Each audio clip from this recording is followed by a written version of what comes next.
Listen to me. Once you realize who you are, you stop operating in desperation. You stop saying yes to stuff you ain't supposed to be saying yes to. So here's my big problem with a lot of y'all is your belief system is off. Like everybody can see how sweet you are. People are commenting on, well, you could do this and you could do that, and you the only one ain't caught up with it yet. Gee, why you always on beast mode? I'm shocked more people are on beast mode. There are people who living from check to check and they comfortable. It's the weirdest thing to me. I'm like, boo, you broke. And you broke on several levels. We're not talking about Sally Mae. You still owe your grandma. We're talking about you need to cash your grandma out.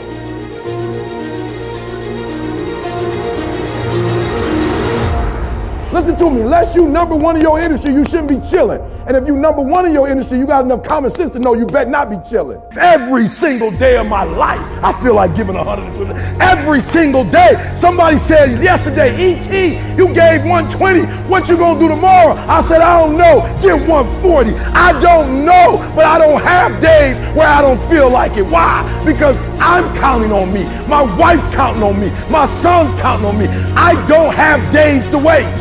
There's nothing wrong with the opportunity. You're not giving 120. You're giving 70. You're giving 60. You're giving 50. And you want what these people who've given sweat, who's given blood, who's given tears, you want what they paid for, and it ain't free. You don't belong at the bottom, and it's time for you to get your butt from down there. It's time for you to stop being comfortable at the bottom. Get your butt up and get to where you're supposed to be.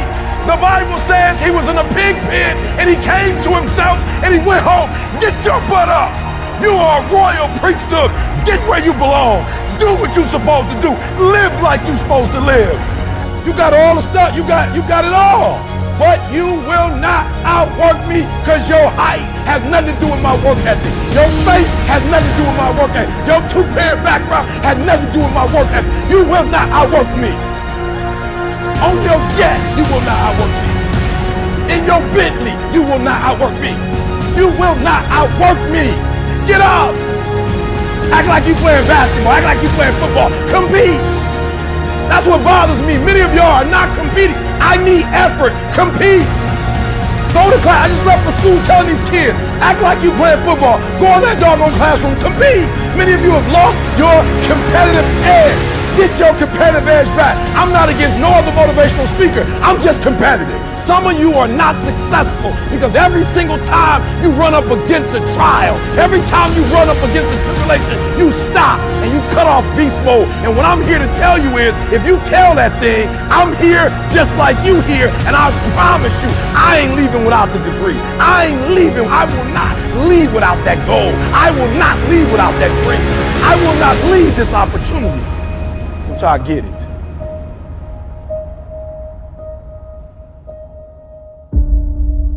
You don't punish yourself. Somebody said, E, you losing weight. I punish myself. I don't eat meat no more. That's a punishment.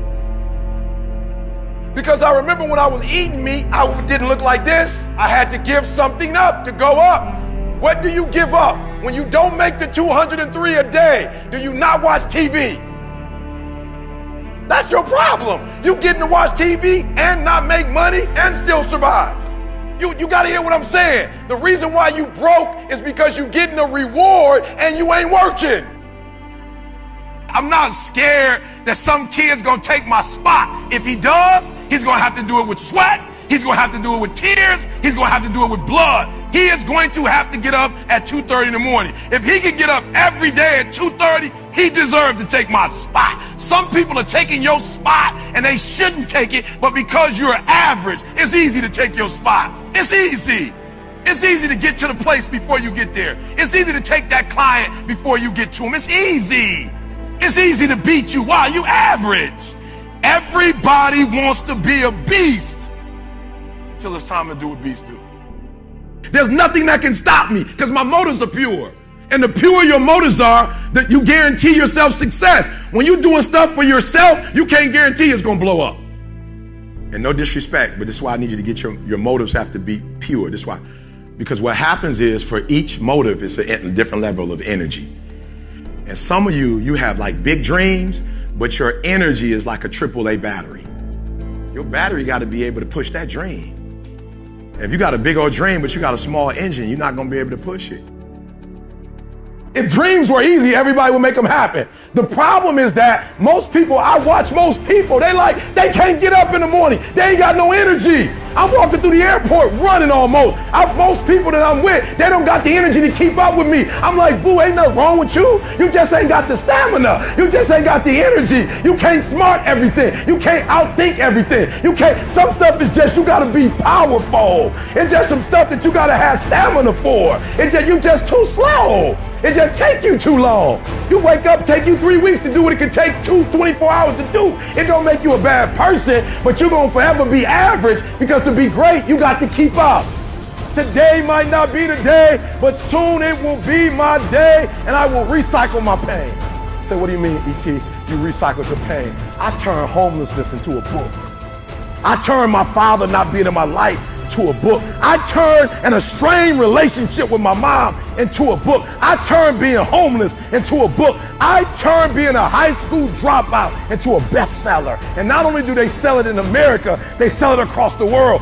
What will you do with your pain? Will you let it break you, or will you let it redefine you? My son, my daughter, they drive me. What drives you? And this is why I'm telling you, because if a house drive you, you sweet, you gonna get one. Then what you gonna do when you finish? It's what she said. She blew this business up, and now she don't want to do it no more. You know how hard it is to blow a business up? You know how many people wish they could do what she doing? But yet she finished with it. Why? Because that thing was not strong enough to drive her. The Nobel Prize, that'd take me forever. I picked something that would drive me for the rest of my life. You doing it because somebody else told you to do it. You want to drive a Rolls Royce because everybody else drives it. You want to live in that house because everybody else living in that house. Like, you got affirmation problems. You're not doing it because you really want to do it. You're doing it because you want to be affirmed. Let me tell you something. That's a great place to start. But when you get to your root, it's a whole nother level. Take all your energy for the dream, because you're going to need it. And so if the second thing I can teach you is, for every dream you have, take at least a week or 30 days and write down every single thing that it's going to take to make it happen. And I want you to know something. After you write everything down, you still have not written everything down, because you don't know what's going to happen. And so life normally breaks you, because when it hits you, you wasn't ready. But if you ready, if you stay ready, you ain't got to get ready. If you stay ready and you stay plugged up, when you hear bad news, it don't break you, because you already energized. You have to eat the dream. You have to sleep the dream. You have to dream the dream. You got to touch. You have to see it when nobody else sees it. You have to feel it when it's not tangible. You have to believe it when you cannot see it. You got to be possessed with the dream.